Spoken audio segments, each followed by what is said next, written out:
बिल्कुल दिनेश जी, मैं अंजना बोल रही हूँ। मेरा सवाल आपसे ये है, जी। क्योंकि लगभग हर विषय पर अब चित्रा ने सवाल किया और आपने उसकी जानकारी दी है।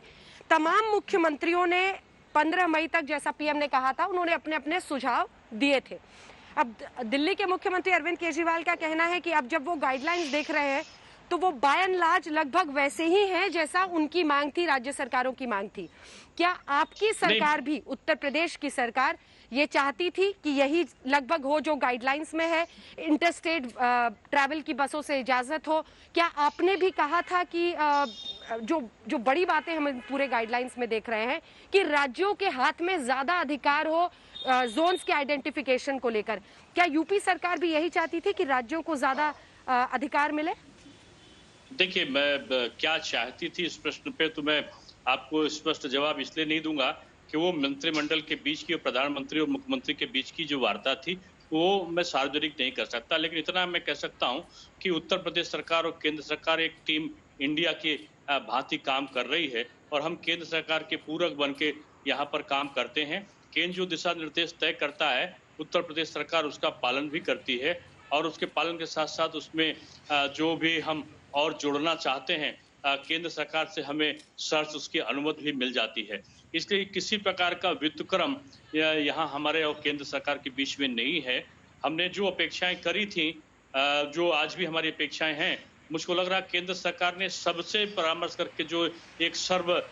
जिसको कहना चाहिए व्यापी निर्णय, सर्व सुलभ निर्णय जो लिया है, वो स्वागत योग्य है और उसके आधार पर सारी राज्य सरकारों को कष्ट ना हो, इसके लिए व्यापक परिप्रेक्ष्य में केंद्र सरकार ने ये निर्णय लिए हैं कि सभी राज्यों के जो विचार थे, उन पर जो एक्सपर्ट कमेंट था, एक्सपर्ट जो राय थी, उसको उन्होंने शामिल किया है। ये एक बहुत बड़ी बात है, जिससे अधिकांश राज्य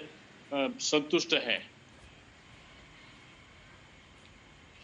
ठीक है, एक आखिरी सवाल जिसके बाद मेरे अन्य सहयोगी आपसे सवाल पूछ सकते हैं, और वो सवाल ये है दिनेश जी कि आप, क्योंकि उत्तर प्रदेश और बिहार, इन दो राज्यों में सबसे ज्यादा मजदूरों की वापसी होनी थी। हालांकि पश्चिम बंगाल भी है, छत्तीसगढ़ भी है और भी कई राज्य हैं, लेकिन यूपी और बिहार को हम कह सकते हैं सबसे बड़ा केंद्र था जहां मजदूर पलायन करके पंजाब हो, राजस्थान हो, हर जगह से लौटना चाहते थे। किन राज्यों के साथ, क्योंकि दिल्ली के साथ तो मतभेद खुलकर सामने आए थे, किन राज्यों के साथ आपको लगता है थोड़े से मतभेद थे इस मुद्दे पर और इससे आपको एक बड़ी मदद मिलेगी? और इसी के साथ अगर आप स्टेटस बता सके कि आपका क्या एक्शन प्लान है अब बसों की सेवा को लेकर और मजदूरों को सही जानकारी मिले, क्या इसके लिए आपने कोई एसओपी बनाया है ताकि थोड़ा स्ट्रीमलाइन किया जा सके और मजदूरों की जो परेशानी है उसको खास तौर पर ख्याल रखा जाए, क्योंकि इन गाइडलाइंस में ये साफ संकेत हैं कि उन पर खास नजर है? दिनेश जी, देखिए, इसको इस तरह नहीं देखना चाहिए कि हमारे राज्यों से मतभेद थे कि नहीं थे,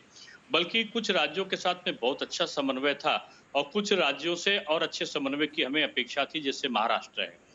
तो हम और अच्छा समन्वय स्थापित करने की चेष्टा भी कर रहे हैं, हमें सफलता भी मिल रही है और हम चाहते हैं कि हमारे वहाँ के जो प्रवासी भारतीय आए, प्रवासी श्रमिक आवें, उनका चेकअप वो संबंधित राज्य पहले से करके भेजे और हम जब यहाँ पे आएंगे तो हम उनकी चेकिंग करें। हम दोनों का कोऑर्डिनेशन हो, जिससे हम उनको पैदल ना चलना पड़े, उनको सीमाओं के पास में इकट्ठा होकर प्रदर्शन ना करना पड़े। ये अपेक्षा हमारी जरूर पड़ोसी राज्यों से, उन राज्यों से है जहां से हमारे प्रवासी श्रमिक आ रहे हैं, उनसे हमने अपेक्षा करी है। इसीलिए हम लोगों ने पहले उनसे सूची मांगी है और कि कौन से लोग आना चाहते हैं और सूची के बाद में जब उनका मेडिकल इंस्पेक्शन हो जाता है तो हम लोग सहर्ष उन्हें स्वीकार करके जो अग्रेतर कार्रवाई है, अगर ट्रेन से आ रहे हैं तो ट्रेन से आने के बाद हम उनको बस से जो स्टेशन होता है वहां पर रिसीव करके उनको भोजन की, खाने की सारी व्यवस्था करके उनका मेडिकल चेकअप करा के ये सारा इंतजाम हमारी उत्तर प्रदेश सरकार करती है।